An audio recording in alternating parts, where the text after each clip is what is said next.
Hola, bienvenidos y bienvenidas a una nueva emisión de La Cucaracha en tu oreja. Nuevamente sus anfitrionas, Enriqueta Diola, Hola, Adriana y su servidora Sandra, presentando Hola, noticias del mundo animal. Esa la que habló fue Adriana. Bueno, vamos a iniciar ahora sí con noticias al vuelo.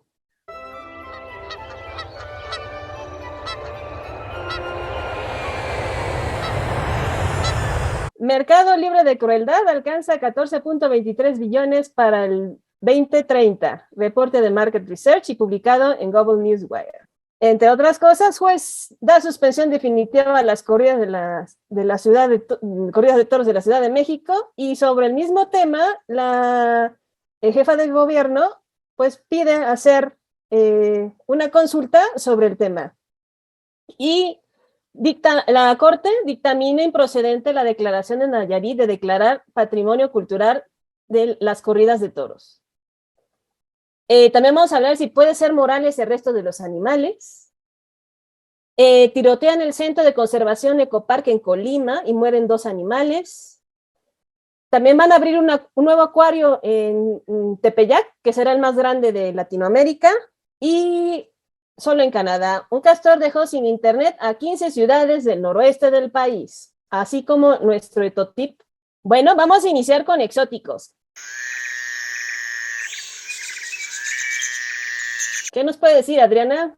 hola, pues esta es una noticia sobre los cosméticos libres de crueldad, que es como se les conoce comúnmente, pero son estos cosméticos que se desarrollan sin probarse en animales, ¿no? Sabemos que las pruebas en animales muchas veces causan irritaciones, lesiones, intoxicaciones, entonces hay toda una línea de cosméticos y estos cada vez han ido incrementando más su venta a tal grado que, según esta noticia de este reporte de Market Research Feature que sale en Globe Newswire, dice que se calcula que para el 2030 en Estados Unidos alcanzará un monto de 14.23 billones la industria de los cosméticos libres de crueldad.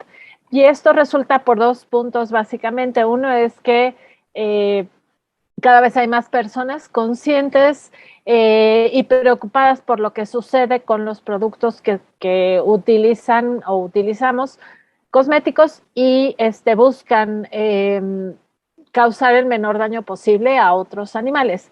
Y por otro lado, también se preocupan porque muchos de los productos cosméticos pues también al tenerse que probar y tolerarse un grado mínimo de daño, pues también pueden provocar daño hacia las personas. Entonces, se sabe que muchas veces estos productos libres de crueldad, pues no contienen una serie de ingredientes que pueden ser cancerígenos, irritantes, etcétera. Hay muchos laboratorios, muchas empresas que los manejan, algunas de ellas los distribuyen aquí en México, no voy a mencionarlas, para no hacer anuncios, pero se pueden encontrar aquí en México y parece que generalmente estos productos, digamos que se venden mejor en tiendas especializadas en cosméticos o bien en línea.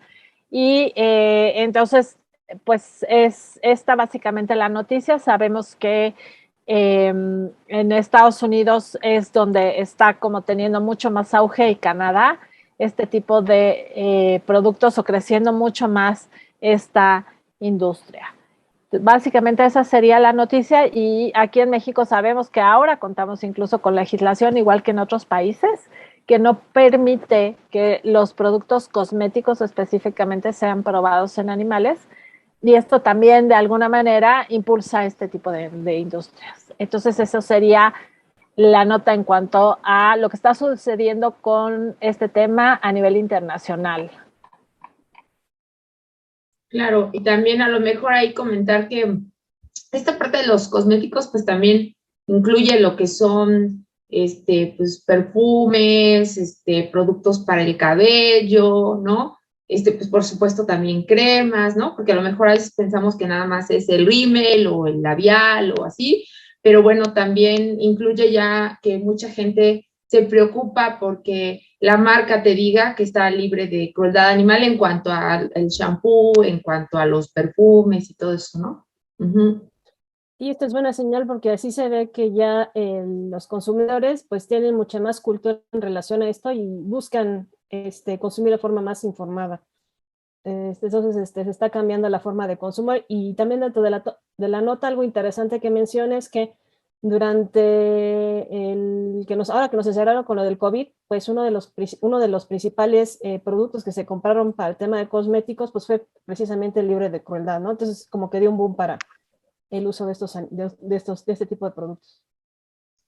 Claro, porque sabemos que el tema de COVID finalmente está asociado pues a los animales, ¿no? O sea, no se despega de ahí y yo siempre les digo, lean las etiquetas de todo lo que compren, por favor, para que estemos informados y seamos consumidores conscientes, ¿no? Conscientes y empáticos, ¿no? Empáticos con las otras especies, que finalmente, pues, compartimos este planeta y también no tenemos por qué estarlos explotando para nuestro fin, ¿no? Como decían, los estamos ocupando de los medios para conseguir nuestros fines. Muy bien. Así es. Bueno, ahora vamos a pasar a nuestra nota perrona.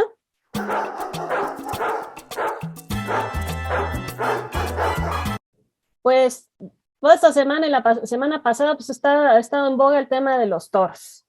Este juez pues dio suspensión definitiva a las corridas de toros en la Ciudad de México. Entonces esto se aplaudió muchísimo. Sin embargo, pues ha desencadenado cierto tipo de reacciones desde los grupos que están pro y también desde el gobierno. Sobre el mismo tenor, pues la jefa de gobierno pues habla de hacer una consulta, y esta es una noticia que salió en Excelsior, en donde la jefa de gobierno dijo que la impugnación de la Consejería Jurídica fue por trámite, pero señaló que la ciudadanía será la que tendrá que decidir sobre las corridas de toros. Si bien esto da a entender de que desde la jefatura de gobierno no hay una postura firme hacia estar en pro o en contra de las corridas, sí da una señal, ¿no? de pues abrir la posibilidad de que nuevamente se pueda dar este tipo de espectáculos en la Ciudad de México. También el Sheinbaum dice que consideró que el juez se adelantó a la consulta y hace esta suspensión definitiva, pero de parte de la parte de ellos, de gobierno, pues va a ser los propios privados y la propia plaza quien haga el proceso jurídico correspondiente para la impugnación de este cierre de la plaza. No sé si tengan algo más que comentar.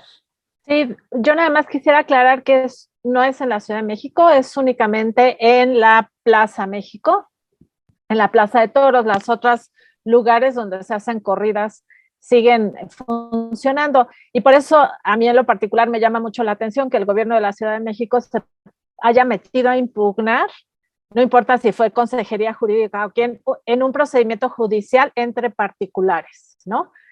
Y además, pues nadie se adelantó a nada. El juez está atendiendo una denuncia ciudadana y está haciendo un procedimiento legal. Entonces, no tendría por qué meterse ahí el gobierno en realidad de la Ciudad de México, que es el Poder Ejecutivo, interfiriendo con el judicial, ¿no? No sé, Enriqueta, tú eres abogada y sabes más, a mí me parece que calladita se hubiera visto más bonita, pero bueno. Sí, claro, ¿no? Ahora, aquí los puntos que decían, uno de que si no es en la Ciudad de México, pues es un tema que sí nos atañe a todos aquí en la Ciudad de México, ¿no? Porque, pues bueno, la Plaza de Toros es el único lugar donde se hacen estas corridas aquí en la Ciudad de México, o me equivoco. ¿O hay otros lugares donde se hacen aquí en la Ciudad de México? Hay algunas novilladas que se hacen en un restaurante que no voy a promover aquí, ¿no? Y que también están sumamente preocupados por el tema de los toros. También la delegación Xochimilco tiene una plaza. Sí, hay algunas plazas pequeñas. Esta pues es la más importante de la ciudad y dentro de otros muchos países porque es muy grande, ¿no? Pero también sabemos que se usa para otros eventos, que siga usándose para eso. Sí, claro, y el tema de que esto de la interferencia, ¿no? Por parte del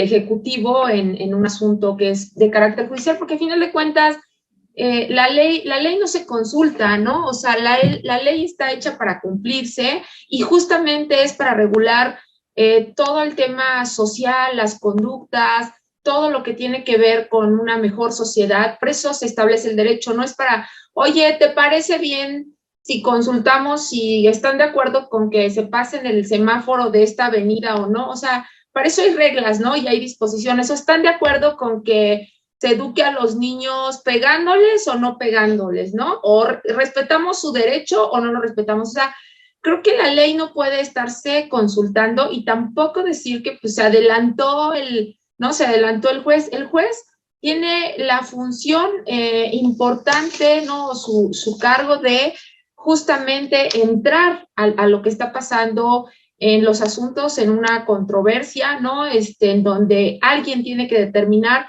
qué es lo correcto de acuerdo a lo legal. Él no está decidiendo de acuerdo a sus creencias, de acuerdo a su pensamiento, se está resolviendo de acuerdo a lo que tenemos ya en materia legal en cuanto a protección de los animales y estas resoluciones, por ejemplo, este amparo específicamente, pues está fundamentado en el derecho, en el artículo 4 constitucional de la Constitución Federal, no de la local, donde dice que todos tenemos derecho a un medio ambiente sano y que en ese sentido, al vulnerar y afectar a los animales, pues no estamos teniendo un ambiente sano. Y viene todo un análisis ahí de la sentencia.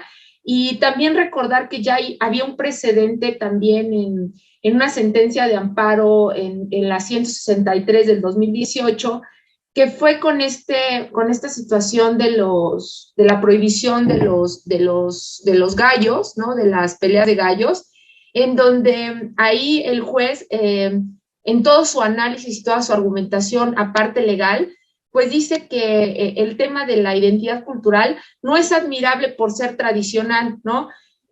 Sino que en cuanto a valores y en cuanto a que sea compatible, en primer lugar, con el respeto a los humanos y también con el respeto que le debemos a los otros seres que conviven con nosotros y a la naturaleza, ¿no? Entonces se van dejando precedentes y es importante señalar que pues los animales tienen, los toros y todos los animales también aquí en la Ciudad de México en particular, sabemos con la Constitución, con el artículo 13, inciso B, ¿no? El reconocimiento de los animales como seres sintientes y por lo tanto, pues hay un interés también primario, que sería la vida del animal, ¿no? Frente a un interés secundario, que es la diversión de nuestra especie, ¿no? El gozar y el divertirte a costa del sangrar y hacer sufrir a un toro, ¿no? Entonces, yo creo que no es consultable, o sea, no es, quieren o no quieren, el pueblo quiere matar o el pueblo quiere respetar, ¿no? O sea, consultémoslo, pues creo que no va, ¿no? Creo que estamos de acuerdo que no va y que además yo creo que aún con el resultado, creo que es importante también que como sociedad ya nos hagamos presentes que no queremos una sociedad violenta, ¿no? Porque sabemos que la violencia inicia con este tipo de actos, el llevar a los niños a ver este tipo de espectáculos, pues los insensibiliza y estamos viviendo mucha violencia en todos lados, en todo el mundo, en este país y en todas partes, como para seguirla generando, ¿no? Entonces, pues creo que es tiempo de decir, no queremos y México no quiere violencia y no quiere matar y no quiere torturar animales por diversión.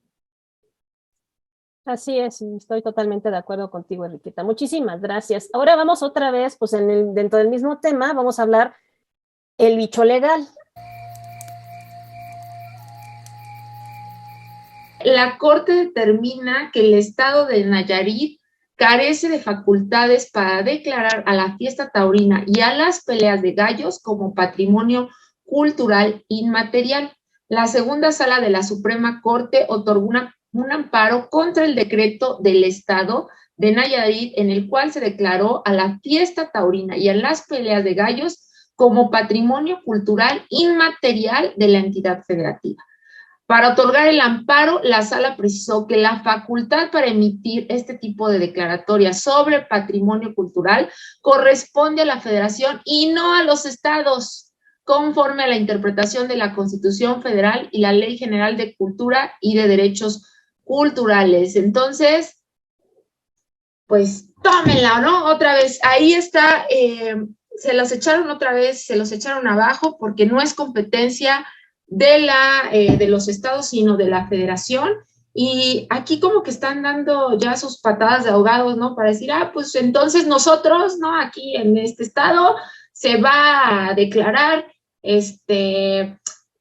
patrimonio, ¿no? Patrimonio cultural inmaterial, ¿no? Y entonces ya con eso lo protegemos y ya nadie se puede meter en este punto. Pero ya lo mencionamos arriba en la otra nota, que ya también existe, además de que no es competencia, o sea, porque aquí ya ni siquiera se están metiendo a si los toros, si no los gallos, si sienten, si no sienten, si los protegen. O sea, aquí no es tu competencia y punto. O sea, y que les quede claro a todos los estados, ¿no? Porque la verdad es una nota padrísima para que todos los estados entiendan que no es competencia de ellos. Punto.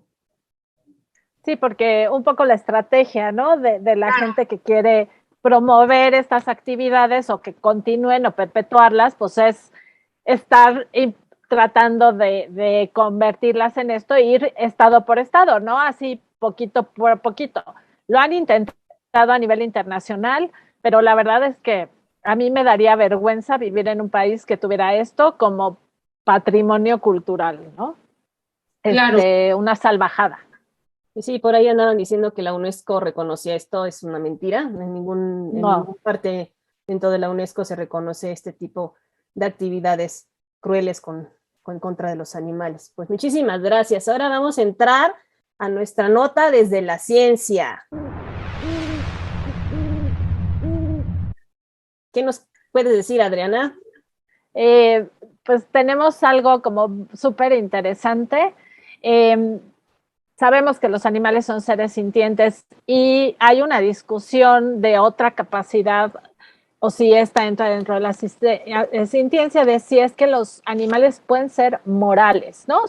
O si la moralidad es solamente una cuestión de nosotros como exclusivos que nos creemos siempre, ¿no? Es una nota del País, del periódico El País, y lo que dice la nota se refiere a un libro que es el manual de Oxford de psicología moral y tiene varios capítulos, y uno de los capítulos que está escrito por dos autoras, Susana Monzó y Christine Andrews, especializadas en ética y filosofía animal, tratan sobre si es que hay evidencia suficiente para decir que los animales presentan comportamiento moral.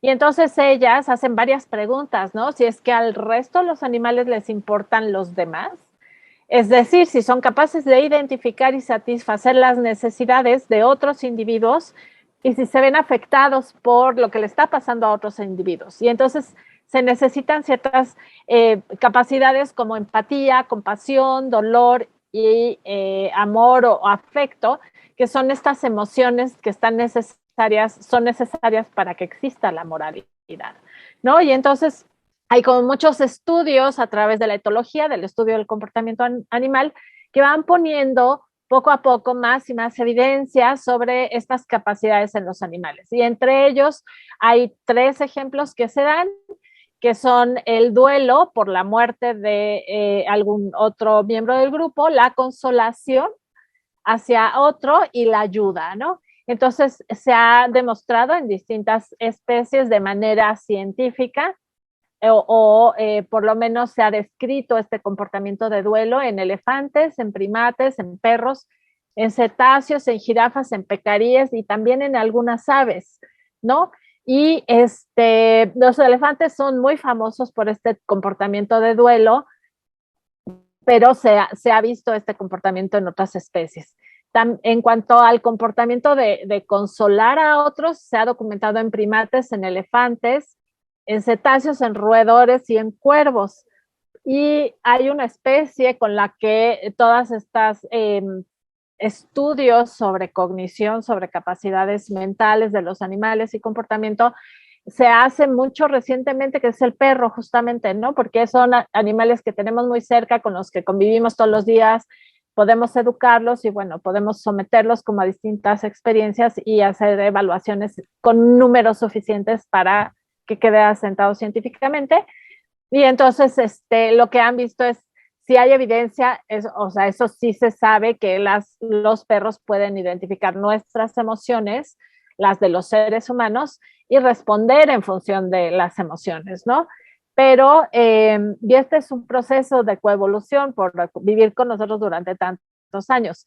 Pero lo que se ha visto es que también cuando hay un ser humano que está teniendo un comportamiento como de sufrimiento, los perros tratan muchas veces de consolarlo y funcionan en función de este comportamiento que logran identificar y que además tratan de amortiguar o apoyar o ayudar, ¿no? Pero también se ha visto que entre perros se consuelan, entonces este es otro de los comportamientos que estaría poniendo en evidencia que hay cierto grado de moralidad.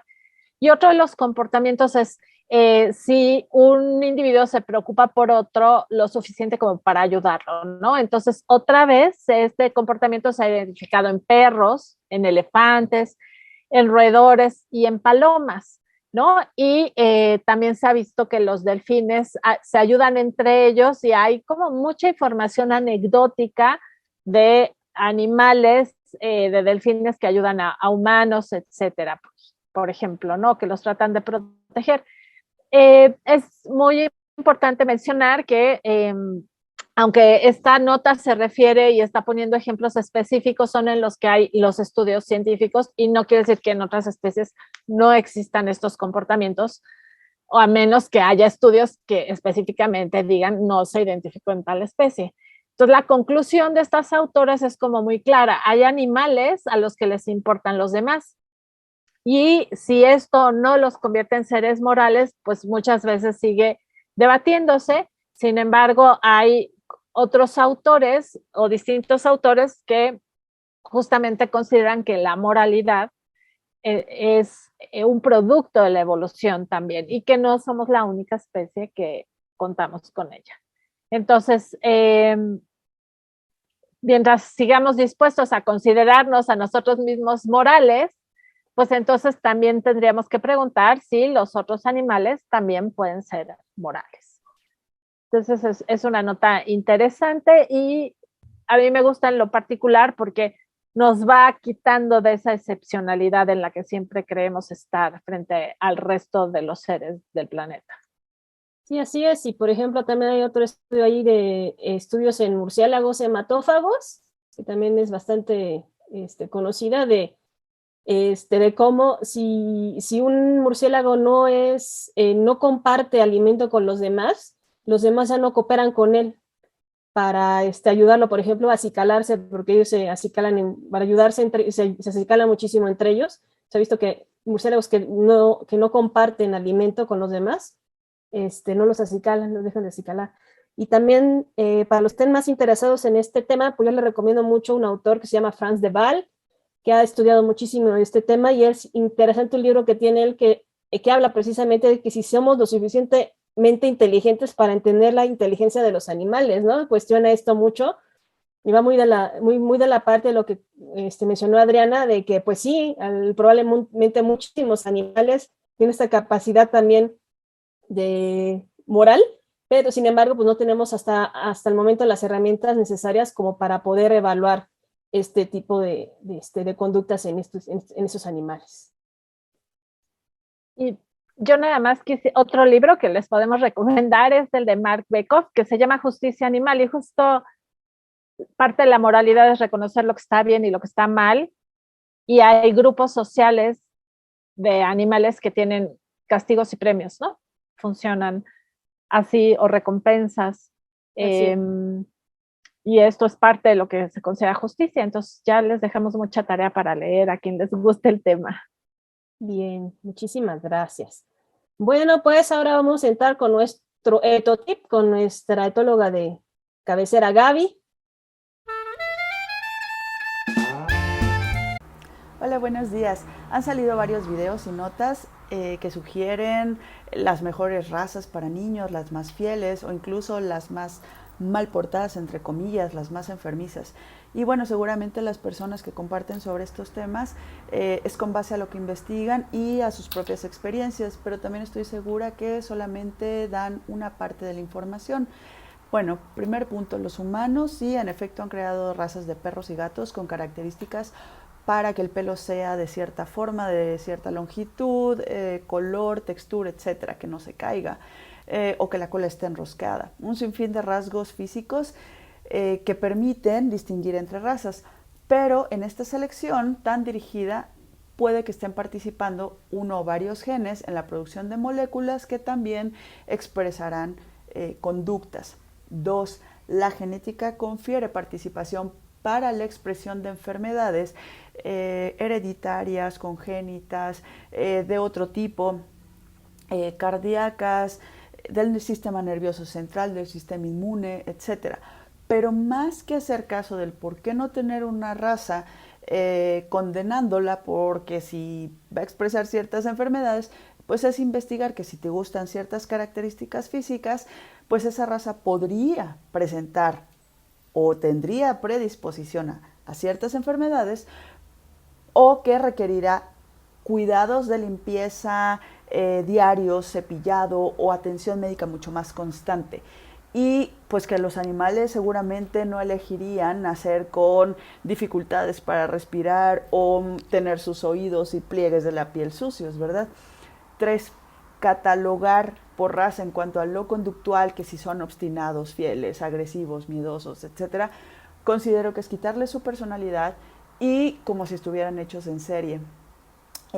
Y es dejar de lado que la mayor influencia está tanto en las condiciones en las que los animales se reproducen, es decir, la alimentación, el lugar, la higiene, el cuidado afectivo, el manejo preventivo médico, tanto para las hembras como para los machos, previamente y durante la reproducción, así como las condiciones durante la gestación, el parto y el posparto.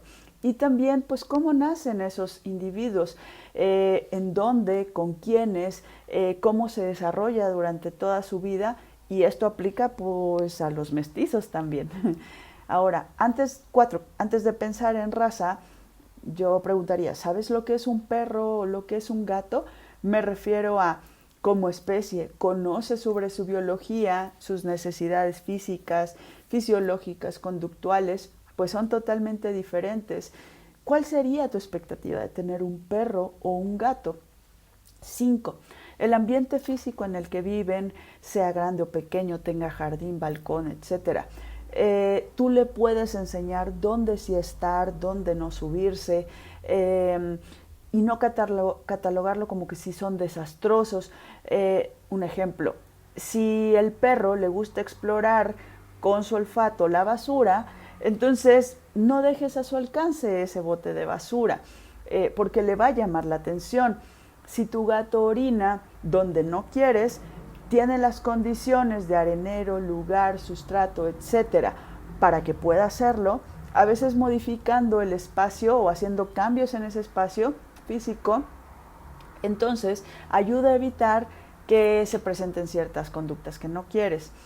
El aspecto social, o sea, con quienes convive, ya sean humanos o animales de su propia especie o de otra, el cómo te relacionas con ese animal, la constancia de convivencia, la constancia y precisión de orientarlo a cómo te gustaría que se comporte. Por ejemplo, si no quieres que se suba a la cama, no lo confundas a veces permitiéndoselo. ¿Qué tanto le enseñas que lo que te gusta que haga, se lo premies? Y así haciéndole saber pues, que está bien que repite esa conducta. No es que haya una raza ideal para niños, es enseñarle a tu niño o a tu gato el respeto mutuo y supervisar cómo se relacionan. Si el niño le jala la cola al gato, quizá pueda tolerarlo, pero también toma en cuenta que a veces le va a doler y va a responder a esto. Habla con tu niño las veces que sea necesario. Si tu perro le mordisquea los zapatos a tu niño, tampoco lo permitas, pero hay que darles opciones sobre qué mordisquear. No hay razas fieles, hay individuos que aprenden a responder a los cuidados de quienes los adoptan. O considero que no hay razas más obedientes. Las personas educan a sus animales con límites y a veces de manera consciente o inconsciente les dan señales claras sobre lo que esperan de ellos. Considero que tampoco hay razas más inteligentes, son animales que se les permite desarrollar sus destrezas, habilidades, su pensar, sus decisiones. Y que si hay razas más miedosas o agresivas, ansiosas, pues no se recomienda reproducir animales que muy tempranamente expresan ciertos perfiles conductuales, pero las conductas se pueden moldear, es decir, se puede modificar la percepción de ese individuo respecto a lo que le da miedo o lo por qué es agresivo. Y esto implica dedicación, paciencia, tu orientación total, porque dependen completamente de ti para modificar esas conductas. Que si hay razas más enfermizas, más bien es que hay individuos que no se les proveen de los cuidados que requieren de forma temprana y oportuna, y esto aplica también para los mestizos. La prevención es más efectiva. Es cierto, hay genes que ahí están, dan la posibilidad, pero no significa que definitivamente se expresarán. Gracias. Excelente recomendaciones, Gabriela, como cada semana. Y ahora vamos a entrar a la madriguera, que son noticias para reír o llorar. ¿Qué tienes para decirnos, Enriqueta? Solo en Canadá, un castor dejó sin internet a 15 ciudades del noreste del país. Ocupado de hacer un dique, un castor tiró un árbol y cortó la línea de fibra óptica que brinda conectividad a la provincia de British Columbia, en Canadá. Esta es una nota del 14 de junio de La Nación, y solo en Canadá, este castor que deja a 15 ciudades al roer un árbol que cae y pues acaba con internet. Entonces, ¿cómo ven? Pues sí, los ingenieros andaban buscando a los culpables y luego se dieron cuenta que pues precisamente pues el castor, pues tratando de hacer sus diques, pues mordió un árbol, se cayó en las líneas y los dejó sin luz. Bueno, es como ojo por ojo y diente por diente, ¿no? Por eso sí le cincó el diente. Es la revolución, ¿no? La venganza de los otros animales para ya parar la locura en la que hemos caído. Así es. Sí, por ahí hay otro caso donde quisieron acusar, en Estados Unidos tiene muchos años, a un señor porque estaba reteniendo agua y resulta que no, que eran los castores, ¿no? Que habían hecho su represa. Entonces, son animales que modifican mucho el entorno. Y bueno, en este caso tuvo el mal tino de que le cayera el árbol justo sobre las líneas. Así, entonces se quedaron sin luz y probablemente sin internet.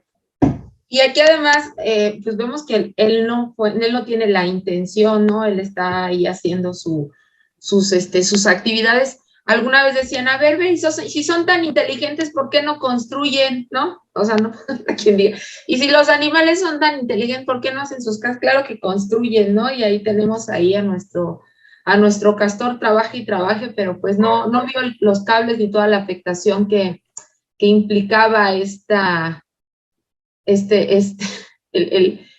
estos materiales que necesitaba para su actividad, para su construcción, ¿no?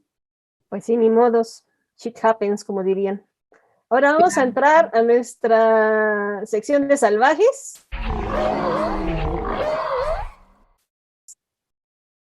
Pues tenemos dos notas dentro de salvajes. Uno, abrirán acuario en Tepeyac y dicen que será el más grande de Latinoamérica. Esta es una nota del Universal y menciona que se espera que a finales del 2022 un nuevo centro comercial albergue el acuario más grande de Latinoamérica. Este se va a encontrar en lo que se conoce como Parque Tepeyac, que es una plaza comercial al norte de la Ciudad de México, en la Gustavo Amadero. y se indica que abrirá sus puertas a finales de 2022 y esta incluirá un nuevo acuario planeado para convertirse en el más grande de Latinoamérica. Si recordamos, pues también aquí en la Ciudad de México tenemos otro acuario que es el que está ya en Plaza Carso, pero pues ahorita van a abrir otra. Aún con todos los problemas que tenemos de agua, que no sé si ya le preguntaron a los vecinos y todo lo que implica, pues precisamente el tema del bienestar de los animales que van a mantener en esta situación. Y esperemos pues que tengan un buen programa de educación ambiental para los visitantes, si es en el caso de que decidan abrirlo. Y la otra nota va en el tema de que tirotean, ¿no? Pues siguiendo hablando de zoológicos y acuarios, pues tirotean el Centro de Conservación de Ecoparque en Colima y por desgracia mueren 2 animales. Esta es una nota de la jornada. Esta no fue de la semana pasada, pero estuvo circulando en redes. Entonces, la Asociación de Zoológicos, Criaderos y Acuarios de México informó que en la madrugada del viernes fue rafagueado, así literal dice, rafagueado el Centro de Conservación Ecoparque Colima, ubicado en el centro de la capital, lo cual ocasionó la muerte de un ciervo rojo y un borrego muflón. Dijo que también iban por los lobos, por desgracia, ¿no? Son especies en peligro de extinción.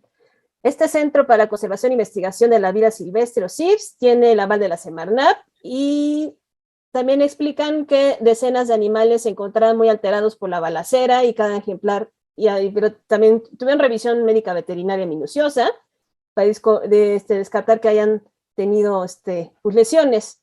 Pues, es una nota muy triste y pues eso también pues, refleja pues, el grado de deshumanización o de nuestra sociedad, ¿no? Que ya se meten a rafaguear animales encerrados y indefensos en un zoológico. No sé qué más quieran comentar de las 2 notas.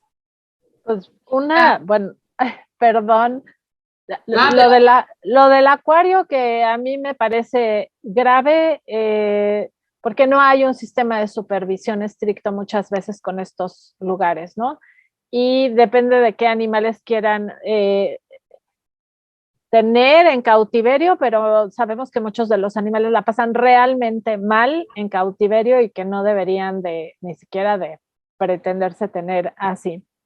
Y suena mucho a una medida más de publicidad que de otra cosa, ¿no? Pero bueno, lo de la rafagueada del zoológico es una vergüenza, o sea, es un reflejo de la podredumbre social que tenemos. Tiene que ser un psicópata el que se meta a rafaguear animales a un zoológico, pero sabemos que lo mismo les da rafaguear seres humanos que cualquier otro animal. Entonces, no tendría por qué parecernos raro, dado el nivel de violencia que vemos que se está viviendo en muchos de los estados de la República. Y desafortunadamente, pues pareciera que cada vez son más estados, ¿no? Sí, yo sí también de la primera comentar la parte de la extracción, ¿no? O sea, que ya de verdad no se vale extraerlos porque finalmente los quitas de todo su ambiente, de toda su familia, de toda su sociedad, ¿no? Y los extraes para meterlos ahí en un lugar a diversión otra vez de nosotros, cuando yo creo que a final de cuentas este tipo de lugares de cautiverio, pues tiene que ser solamente cuando es para rescate, ¿no? Qué padre sería que dijeran que abren el primer acuario de animales que han sido rescatados, que han sobrevivido y que cuenten su historia y que digan por qué van a permanecer en el acuario, porque a lo mejor ya no pueden liberarse por alguna circunstancia, condición, etcétera, pero qué triste que sea otra vez por la injerencia y por la extracción del humano. Hay un documental que salió hace mucho, ya lo pueden ver por ahí en YouTube, que era de Blackfish, no sé si se acuerden,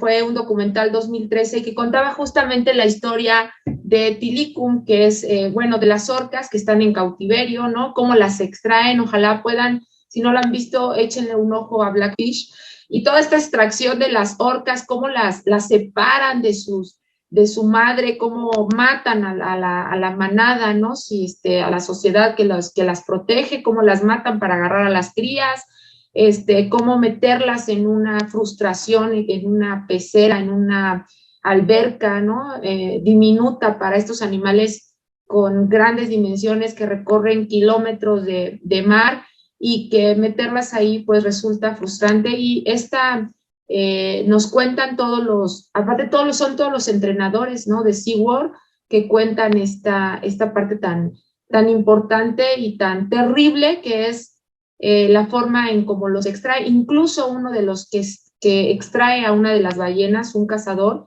dice todo lo que hizo, cómo mató a la mamá y cómo la separó de la hija, arrepentido de haber hecho eso y arrepentido de los sonidos que oía y que se sentía terriblemente mal y culpable, pero bueno, ya lo había hecho, pero creo que es cometer otra vez el mismo error y quién sabe, como dicen, ¿no? Cuántas especies y el tamaño de los animales que se van a encontrar en esas condiciones y que no va a cumplir, como siempre, la función de educación, ¿no? Todo el mundo va a decir, ¡ah! Pero bueno, creo que es terrible, terrible por todos los lados donde se vea, como decías, por el tema de agua, por el tema de extracción, por el tema de ahora de los cuidados, del tema de bienestar, etcétera. Pues así es triste. Esperemos que recapaciten, no lo creo. No, bueno, pues, sí, adelante. No, yo nada más tengo una duda porque en la Ciudad de México, hasta donde entiendo, está prohibido que haya mamíferos marinos, ¿no? En exhibición. Así es. Yo creo que van a ser peces estos de acuarios, de salada. Por desgracia, ya ves que no entró el tema de peces en la de vida silvestre, no, como que lo sacaron de ahí, entonces están como a la deriva las especies acuáticas. Sí, por ejemplo, mamíferos Sí. están protegidos, pero cualquier otro, por ejemplo, peces o tiburones o moluscos, crustáceos, etc., pues están fuera quedaron fuera de la ley. Los Claro, pingüinos, como si vivir en el agua no los hiciera sintientes, ¿no? Así O es. sea, esta división que creamos nosotros y que implica que excluyamos a los animales de cierta protección es horrenda. Así es. Bueno, pues así estuvo de triste la situación. Bueno, no sé si tengan alguna otra cosa más que comentar, ¿no? Nos quedamos todos tristes. Bueno, pues aquí... pues no, con noticias también buenas, ¿no? Que dimos y todos estos avances legales al final. Esa sí me dio mucho gusto que por fin, después de no sé cuántos años, por fin un juez pudo hacer el cierre de la plaza. Y que muchos activistas están felices y también médicos veterinarios. Yo conozco varios médicos veterinarios que aplaudieron la acción del juez. Bueno, pues aquí nos despedimos. Recuerden vernos, darnos like, compartirnos también nos ayuda bastante y pues nos vemos el próximo lunes.